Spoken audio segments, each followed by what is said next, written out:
If you were offended by Gunn's tweets, you were completely justified in doing so.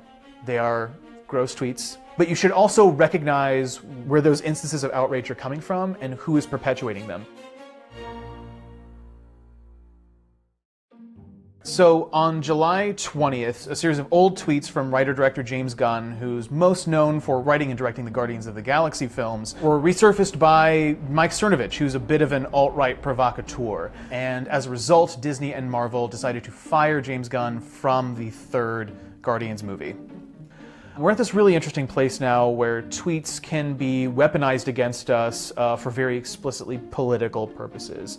And the pernicious thing about the way the alt-right used Gunn's tweets to get him fired and exact this kind of punitive measure against somebody who, by all accounts, did not exhibit that behavior in the future and had worked to rectify it is really troubling. For the most part, I think you could argue that on the left, it is at least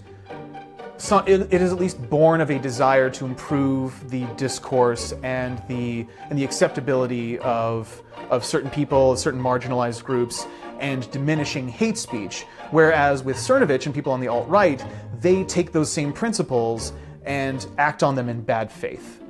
It's not really born of any earnest desire to bring down bad people or make people who say problematic things accountable for their actions. It's a pure calculation, and they count on people being upset to do that. And it's all part of this underlying strategy by the alt-right to confirm their idea. It's a very nihilistic idea that we don't actually believe that the world can be a better place, that the world is a dark, cynical place, and everyone secretly has all of these dark impulses, and that to say otherwise is to position yourself as above someone else. They call it virtue signaling. I think the most important tell in figuring out whether or not something is bogus or not bogus is seeing whether the people who are actually signal boosting these problematic things are actually upset by them, or if they're just doing it to weaponize the outrage of those who are upset by it. So I think the most important thing we need to do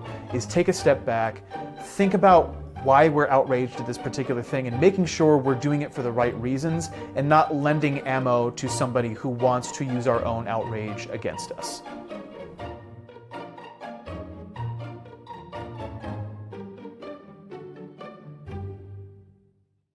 Hey NBC News viewers, thanks for checking out our YouTube channel. Subscribe by clicking on that button down here, and click on any of the videos over here to watch the latest interviews, show highlights, and digital exclusives. Thanks for watching.